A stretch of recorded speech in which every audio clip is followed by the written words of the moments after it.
Bom, pessoal, nós já vimos nas aulas anteriores quem são os beneficiários do regime geral de previdência social, tanto na qualidade de segurados como na qualidade de dependentes, quem são os sujeitos protegidos, pela previdência social, aquela que é operacionalizada pelo INSS. Agora, nós vamos ver quem são os trabalhadores que são excluídos do regime geral de previdência por força expressa do artigo 12 do Plano de Benefícios da Previdência Social, que é a Lei 8.213, do artigo 13 da Lei Orgânica da Seguridade Social, que é a Lei 8.212 de 91, e do artigo 10 do Regulamento da Previdência Social, que é o Decreto 3.048. Todos esses dispositivos dizem que o servidor civil ocupante de cargo efetivo. O que é cargo efetivo? É aquele servidor que adentrou a um cargo público por conta de um concurso público, ok? Ou o militar da União, dos estados, do Distrito Federal ou dos municípios, bem como o das respectivas autarquias e fundações, que é, no caso, a administração indireta, são excluídos do regime geral de previdência social consubstanciados nesta lei. Agora, prestem atenção. Desde que amparados por regime próprio de previdência social. E aqui nós vemos, pessoal, como é importante nós fazermos um estudo sistemático, sempre nos lembrando das aulas que nós já falamos anteriormente, quando nós falamos da organização da Seguridade Social e quando falamos dos diferentes regimes de previdência, onde temos os regimes básicos e os regimes complementares. E aqui nós estamos falando de regimes básicos, quais sejam o regime geral de previdência social, administrado pelo INSS, mais abrangente, onde as pessoas da iniciativa privada, autônomos, empresários, trabalhadores rurais, enfim, eles estão filiados. E estamos falando agora dos regimes próprios da União, dos estados, do Distrito Federal e de alguns municípios. Então veja, se aquele trabalhador ele é servidor efetivo, tá? Não é simplesmente aquele servidor que é nomeado sem qualquer vínculo ali com o ente federado, em cargo de livre nomeação e exoneração. É aquele efetivo que passou por um concurso público, por um processo de seleção, e o ente federado ao qual ele está afiliado tem um regime próprio. Neste caso, ele está excluído do regime geral, ok? Caso e aqui eu falo especificamente de municípios, porque a União tem regime próprio, todos os estados têm regime próprio, o Distrito Federal tem regime próprio. Alguns municípios possuem e outros não possuem regime próprio, tá? Então, a única situação atualmente prevista onde um servidor ocupante de cargo efetivo não está filiado a um regime próprio se dá em alguns municípios. E neste caso, onde este servidor público de um município, este município não tem regime próprio, apenas nessa hipótese ele está filiado ao regime geral, tá? Se porventura este município vier a criar um regime próprio de previdência, neste caso, este servidor deixará de ser filiado ao regime geral de previdência social e passará a ser filiado ao regime próprio. E nesta condição, estará excluído do regime geral. Ficou claro, gente? Pois bem, o que é regime próprio de previdência social para fins da Lei 8.212, 8.213 e do Regulamento da Previdência Social? É aquele onde aqueles que estão filiados têm direito, pelo menos, a ter aposentadoria e, em caso de morte, deixar a pensão por morte para os seus dependentes.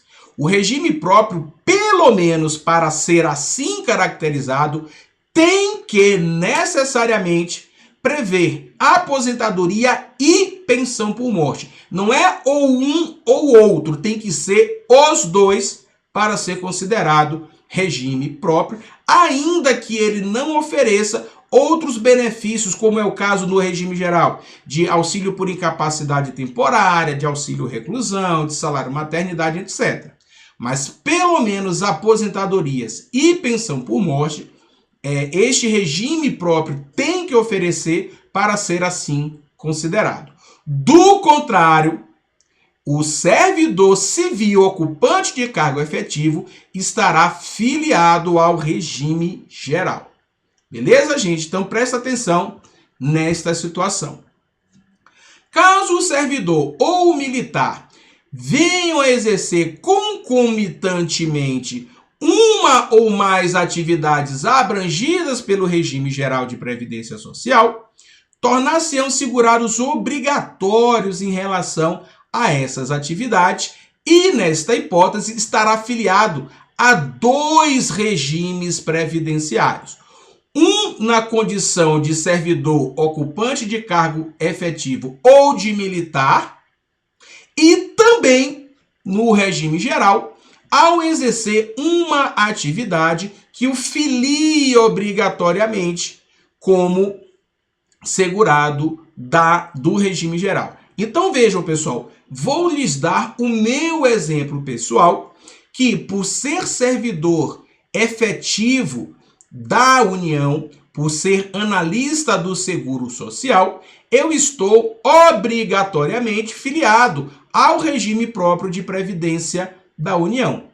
Porém, quando eu dou aulas em cursos preparatórios, em pós-graduação, prestando serviço como professor autônomo, eu estou necessariamente filiado ao regime geral de previdência social na condição de contribuinte individual. E caso eu venha a ser contratado por uma instituição de ensino como empregado, estarei filiado também ao regime geral de previdência social na condição de empregado. Então, para que isso fique claro, vocês têm que observar na questão a identificação da existência do regime próprio e, concomitantemente, ou seja, além dele ser servidor público ou militar, a questão tem que demonstrar que ele exerce alguma outra atividade e, muito provavelmente, eles vão colocar na prova alguma daquelas características que nós já vimos daquelas categorias de segurado da Previdência Social. Lembrando que o servidor público que está filiado a regime próprio não pode se filiar ao regime geral na condição de segurado facultativo. Se lembra que nós já vimos isso? Ele só poderá se filiar ao regime geral concomitantemente com o regime próprio se ele for segurado obrigatório naquelas categorias que nós já vimos, de empregado, empregado doméstico, trabalhador avulso, portuário ou não, contribuinte individual ou segurado especial. Ok, gente? É possível haver mais de uma filiação a mais de um regime? Sem dúvida, desde que, ao ser filiado do regime próprio, ele é um servidor público estatutário de cargo efetivo de um dos entes federados que possua regime próprio e também exerça uma outra atividade que o filie obrigatoriamente no regime geral de previdência social. Tudo bem? Caso o servidor ou militar amparados por regime próprio de previdência social sejam requisitados para outro órgão ou entidade cujo regime previdenciário não permita a filiação, nessa condição, ou seja, na condição, né, permanecerão vinculados ao órgão de origem, obedecidas as regras que cada ente estabeleça acerca de sua contribuição, tá? Então, neste caso, deverá ser observada, né, a legislação específica deste outro órgão ou entidade, né, que permita, ou melhor, que não permita a filiação, para que seja definido, então, se ele está vinculado ao regime geral ou ao regime do ente ao qual ele foi requisitado, ou se permanecerá afiliado ao regime do ente do seu órgão de origem. Em relação ao conceito de empresa e empregador doméstico, também constante lá do nosso edital, a Lei 8.212, a Lei 8.213 e o Decreto 3.048 trazem este conceito no sentido de que a empresa ela é uma firma individual ou uma sociedade, ou seja, você pode sozinho abrindo um CNPJ como firma individual ou com mais sócios. Neste caso, esta empresa, né, a firma individual sociedade, ela assumindo o risco da atividade econômica, seja de natureza rural, seja de natureza urbana, com fins lucrativos ou não, bem como os órgãos e entidades da administração pública, direta, indireta e fundacional. Pessoal, a gente vai observar quando formos tratar do financiamento da Seguridade Social, das obrigações, né, principais e acessórias das empresas, o que é que isto representa. Mas, por ora, o conceito que a legislação previdenciária dá de empresa é que você, ao assumir o risco de uma atividade econômica, ainda que não tenha fim lucrativo, você, para todos os efeitos, é considerado empresa. E, consequentemente, tem obrigações acessórias e obrigações principais para cumprir, que nós vamos ver mais adiante. Quem é considerado empregador doméstico? Aquele que admite a seu serviço, mediante remuneração sem finalidade lucrativa, empregado doméstico. Lembrando que o empregado doméstico ele pode prestar serviço a uma pessoa ou a uma família. Neste caso, tanto a família como a pessoa, né, se ela morar sozinha, que admitir, e como nós já vimos também quando da caracterização do empregado doméstico, ele tem que exercer atividade mediante subordinação, pessoalmente, mediante remuneração, atividade sem finalidade lucrativa, ou seja, ele tem que ter as suas atividades adstritas às atividades domésticas, cozinhar, lavar, passar, cuidar de crianças, né, cuidar de idosos, enfim, sem finalidade lucrativa, porque a partir do momento em que você contrata um empregado doméstico para lhe ajudar a fazer bolos, fazer sucos, fazer cachorro-quente, onde você vende ali numa barraquinha ali na frente, ele está, neste caso, exercendo uma atividade com finalidade lucrativa e é totalmente descaracterizada a condição dele de empregado doméstico e de quem está o empregando de empregador doméstico, tá? E outro ponto que é importante a gente se lembrar é que, a partir da Lei Complementar 150 de 2015, essas atividades têm que ser desenvolvidas a partir de 2 dias na semana, ok? Para que seja configurada, então, a atividade de empregado doméstico. Se ela desenvolve essa atividade até 2 dias na semana, este caso, o trabalhador não é considerado empregado doméstico, e sim contribuinte individual, a ele cabendo, inclusive, o recolhimento das suas contribuições, e, neste caso, não haverá, então, conceitualmente, a relação de emprego doméstico, não havendo, então, esta caracterização como empregador doméstico. equiparam-se à empresa, o contribuinte individual em relação ao segurado que lhe presta serviço. Então, se um segurado presta serviço a um contribuinte individual, este contribuinte individual também será equiparado à empresa, bem como a pessoa física que é proprietário ou dono de obra de construção civil em relação ao segurado que lhe presta serviço. Imagine aqui, pessoal, que você tem a sua casa e vai fazer um puxadinho, vai abrir mais um cômodo para fins de lazer, para alocar mais um filho que nasceu, enfim.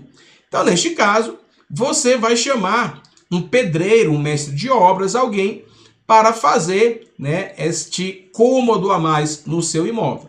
Neste caso, você, como dono desta obra, né, como proprietário deste imóvel onde será feita esta obra, em relação a esta pessoa que está fazendo, né, este seu cômodo, a este pedreiro, a este mestre de obra, você é considerado empresa também, tá? E neste caso existem, como a gente vai ver futuramente, algumas obrigações em relação a recolhimento de contribuições previdenciárias e a informações por meio dos sistemas e formulários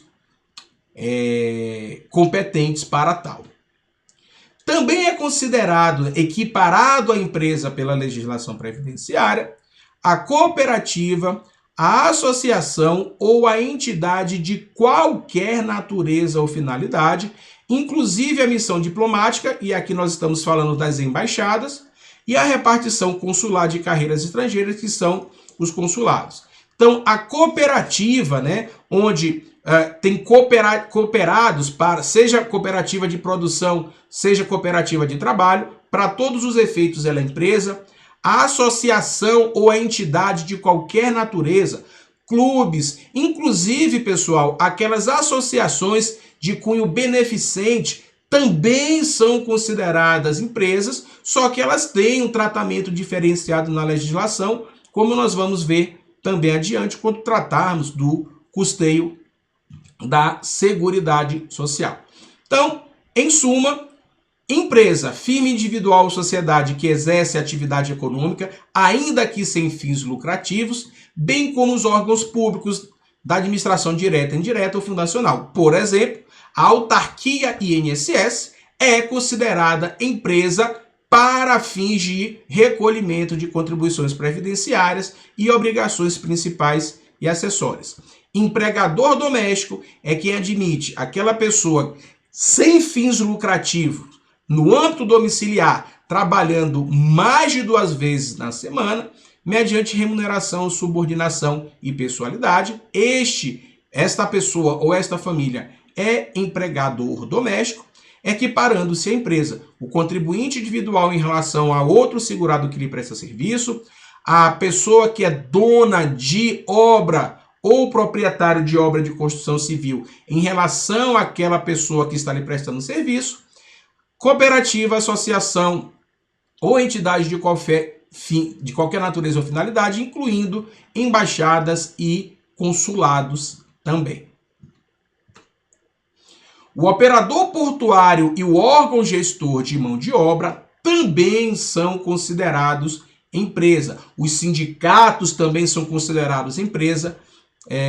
O condomínio, né, que remunera, né, os segurados que prestam serviço lá, os porteiros, os zeladores, enfim, todos eles são considerados empresa para fins previdenciários. E com isso, pessoal, nós terminamos aqui uma parte importante dos nossos assuntos previstos no edital, que foi o item 3, tratando do regime geral de previdência social, onde tratamos de segurados, onde tratamos de beneficiários também, item 9, uma parte do item 9 do nosso edital.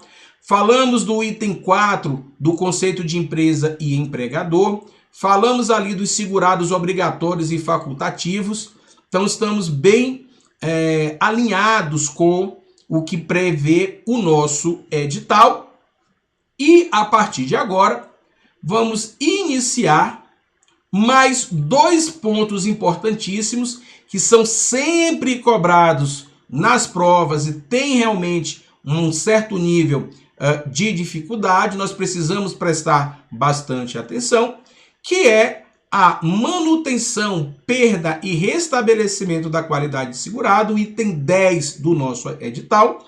E vamos aprender também mais uma parte do item 9, que é períodos de carência. Nós já vimos lá dentro do programa de plano de benefícios da Previdência Social os beneficiários, que são segurados e dependentes.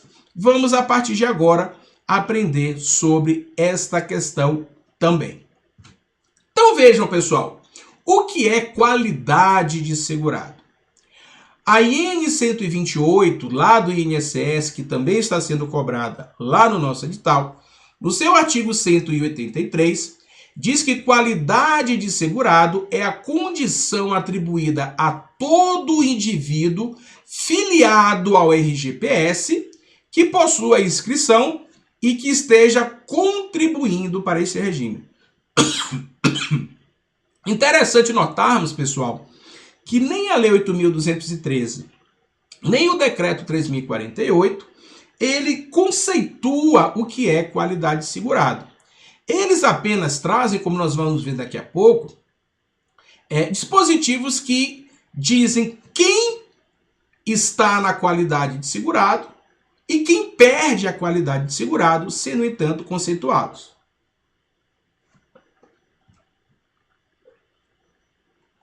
O artigo 15 da Lei 8.213 diz que mantém a qualidade independentemente de contribuições.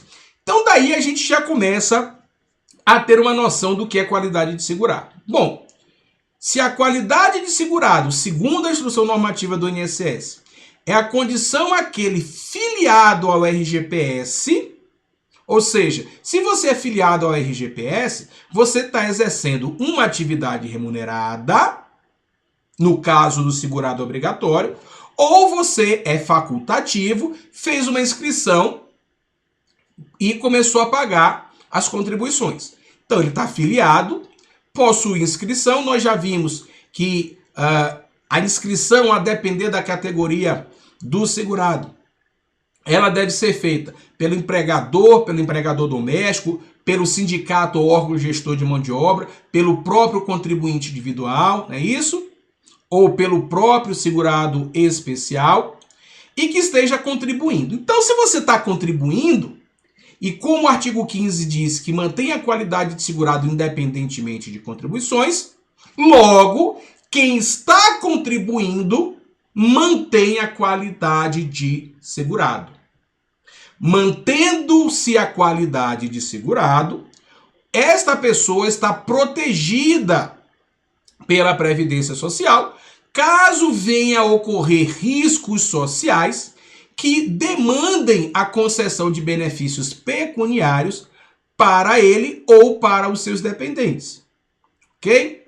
Então, quem está contribuindo está com a qualidade de segurado mantida. Sem limite de prazo, quem está em gozo de benefício, exceto auxílio acidente. Ora, se você está em gozo de um benefício de auxílio por incapacidade temporária, você está, então, conforme está previsto na lei, na qualidade de segurado também. Você só não está na qualidade de segurado se você estiver recebendo um benefício de auxílio acidente exclusivamente. Mas se você está em gozo de um benefício, se você está em salário maternidade, por exemplo, você está em gozo deste benefício, mantendo a qualidade de segurado. Até 12 meses após a cessação das contribuições, o segurado que deixar de exercer atividade remunerada abrangida pela Previdência Social ou estiver suspenso ou licenciado sem remuneração. Ou seja, você parou de contribuir, você mantém a qualidade de segurado por até 12 meses após a cessação da contribuição. Ou até 12 meses se você estiver suspenso ou licenciado sem remuneração. Também você mantém a qualidade de segurado até 12 meses após cessar a segregação, o segurado acometido de doença de segregação compulsória. O que é segregação compulsória, pessoal? É quando você tem uma doença e obrigatoriamente você tem que ser apartado da sociedade ou da família por conta dessa doença.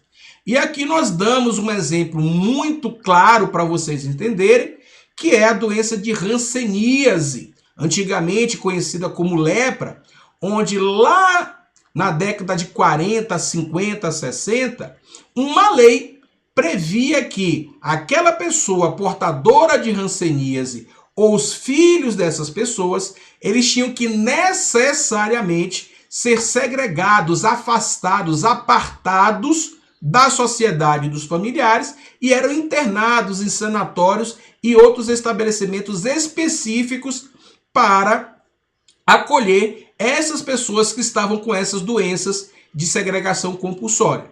Então esse é o grande exemplo que nós temos. A partir do momento em que ela deixa de estar segregado por este motivo, ela tem então 12 meses de manutenção da qualidade de segurado, ok? Quem mais? Até 12 meses após o livramento, o segurado retido ou recluso. Segurado foi preso, estava ali trabalhando, foi preso. Quando ele sair da prisão, ele mantém a qualidade de segurado por mais 12 meses. Aquela pessoa que vai servir as Forças Armadas, que vai prestar o serviço militar, depois que ele acaba de prestar o serviço e se licencia, ele tem mantido a qualidade de segurado por 3 meses após o licenciamento.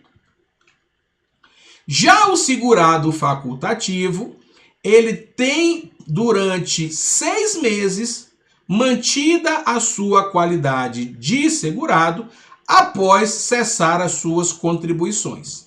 Então vejam, pessoal, tirando a hipótese de a pessoa estar efetivamente contribuindo, do segurado estar efetivamente contribuindo, o que por si só já garante a ele a manutenção da qualidade de segurado, vejam que tem hipóteses em que mesmo sem contribuir, ele mantém essa qualidade de segurado por determinados períodos, que podem variar a princípio de 3, 6 ou 12 meses.